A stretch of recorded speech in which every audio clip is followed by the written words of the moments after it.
Hello, BookTube. It's a Monday. I don't have to go into. I had to go into work a little bit today, but not for a while. So I thought I'd do a video. I haven't done one in a while. The weather here in Vermont has been crazy. It was 50s, mid 50s, sort of high 50s yesterday. I don't know what it got to finally. 56, 57 degrees Fahrenheit in the first week of March. That's just bizarre to me. But was welcome because we got the Weber grill out, made hamburgers. My son and I have been pickling red onions and carrots and jalapenos and all that sort of a little hobby thing we do together. And so we were able to put some of that on the jalapenos and the onions on the burgers. So the fruits of our labors. It was great fun. Worked on the barn a little bit. I have like a little wood shop out there where I putz around. And basically had a really good day. Today, like I say, I have to go and work a little bit. It's normally a day off. Those of you who don't know, I work in a little rural library, and I love it, and I enjoy it very much. So I'll get to do a little bit of that today. Reading. So this is sort of, it was neat to me. I had never read C.S. Lewis's Chronicles of Narnia. Just never read them. My sister read them when I was growing up, and I just wasn't interested. Although I read Tolkien, I didn't really care much about the idea of reading Narnia. Of course, there's references in the culture to Narnia, and so I was sort of missing out a little bit. Never saw the movies or any of that either. So I've been watching a YouTube channel, Malcolm Guite, who's an Anglican clergyman, a poet, a singer, just an all-around entertaining guy. And he really is a Tolkien and a C.S. Lewis scholar. And listening to him made me think, well, I need to get around to this. I'd really like to read these. So I've read over the last couple of weeks The Magician and His Nephew. I read The Lion, the Witch, and the Wardrobe. Enjoyed both very much. And now, because somebody advised me that the order I should read Prince Caspian next. I know there's some controversy about what order they're read in, but this person I trust, so I'll read Prince Caspian next. I've actually read the first chapter, but it's sitting at work, so I'll have to pick it up today to continue reading. So I've enjoyed that. It's sort of one of those things that comes out of YouTube. I don't think Malcolm Guite would consider himself a booktuber, although he loves books and talks about books quite often. But anyway, from watching his videos, it sort of spurred me on. And like I say, I'm enjoying it, and I'll keep you up to date. I watched a little bit of BookTube. I watched Steve Donahue's response video to the Dark Side of BookTube, and I had to chuckle because, of course, I'm all in on Steve's argument because it describes how I do my channel. I do it when I can, and I do it for fun. I'm filming this on a phone that has a bag of my little boy's coins behind it, holding it upright. There's no high tech here, which isn't unusual where I'm at. But and it made me think. I've been doing this for 6+ years, going on 7 here pretty soon, and made 730 videos. This is number 731. I know because I looked it up. And have about 2,500 subscribers. And over that longer period of time, I've gotten to know people in the comment section. I've met people. Obviously, I know Steve well and in person. I've had Voxer groups I'm part of. I've met Ernest Lee Eston down in New York City on a trip. Another wonderful channel. I've talked to people from all over the world. So for me, this has been great fun. So I think of it more of as a balance, a BookTube balance. So for social media,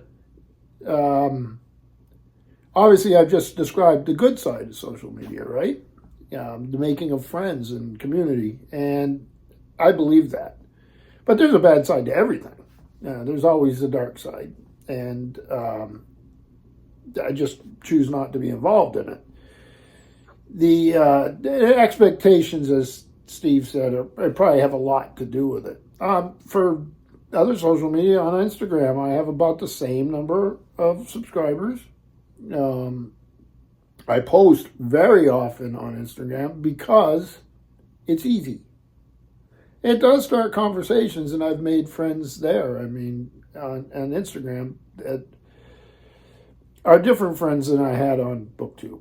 And that's been great fun. And to see what other people doing and what their lives involved is great fun. That's why we read. That's why, or at least I do, and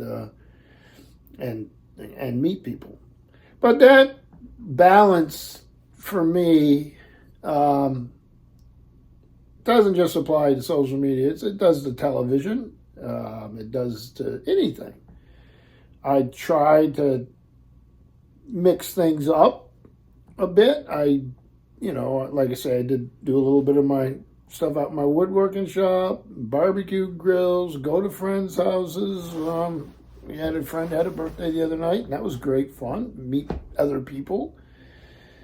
And of course, I have children, one of who is graduating this year, my son. So all the excitement of trying to prepare for college, and then a daughter who's just had her sweet 16th, and the littlest of the bunch, who is getting big. And my wife has her career, and I have my library career, and I'm on the Veterans Committee and I'm on the board of public access television, and then I have all the meetings for the library and the town, and it's just an active, full life, but it's one that I can fit BookTube into when I can. I watch videos. I watch quite a few videos, but not just BookTube. Like I say, Malcolm Gite would be a prime example, and I watch other stuff. I watch stuff on gardening because we garden. Yeah, and you get ideas and the excitement of meeting people. So I think it's balance. If you come into this wanting, a massive channel, good luck. It doesn't mean you won't get it or I won't enjoy watching you. I probably will. That'd be fine. It's just not what I did. The other place I see that is I'm coming up on retirement age. I am a child of the 1960s, and very early 1960s, about as early as you can get. And so I'm getting ready to retire here in a few years. And I have friends or acquaintances or even relatives who, once they get all that time on their hands, they can go into either decline, health-wise, or I see some of them become obsessed with, say, the news and politics, and I find that to be tremendously unhealthy. They get worked up quite a bit, from all perspectives, by the way. And which I just don't want that to happen. So I think part of that balance that we see now with work, family, hobbies, BookTube, reading, all these things, I'll keep some of those, right? I'll keep some of those things because they're important to have a varied life, but I'm not going to let any one of them take over. I'll just keep finding new things to do. I'd love to build a boat. Who knows if I will? I'd love to do some more traveling. I've traveled a fair amount in my life, but there's an awful lot of places I've never been that I'd love to. And some of those I've heard about or become interested in because of BookTube. Perhaps it's because one of you lives there and I'd love to visit, or just some of the scenery or the vlogs people have done. So there's a lot of things I would really love to see before I kick the bucket, as they say. So it's a balance, but even something like Steve Donahue's video about discussing the ongoing discussion about the dark side of BookTube, of course. Even that's good fodder for the gray matter. And yes, I read a lot of books, but I don't read as many as some, and I read more than others, and I've been reading for a long, long time. I do make haul videos. You notice there hasn't been any in a while because I've been doing other things. But I love book hauls. I love... I like tags videos, not so much because being on BookTube for so long, I've pretty much answered most of the questions that I can think of from a tag. But every once in a while, one will come along that I enjoy, and I'll do it. Pretty rare. Reading events, I used to do a lot more of them. I have a few I still really enjoy. I have some I'd like to do, but I just know I'm too busy for. And I have my own little reading projects. I try to report on them as I can. But I watch videos on reading projects that I'm not involved in because I'm fascinated with what other people are doing. So that's great fun. So I thought I'd jump on board today, talk a little bit about that balance. I don't know if balance is the right word.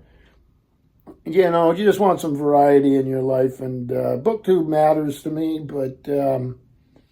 it matters in conjunction with all the other things in life. It also matters because of the people involved, and I really, really appreciate that and the friendships I've made over the years. So this is fun stuff, and I wouldn't trade it. So thank you for taking the time to listen to me ramble. I just felt like doing it, and like I say, this high tech is an iPhone leaning up against a bag of pennies that belonged to my little boy. So this is your high tech center for BookTube. Thank you.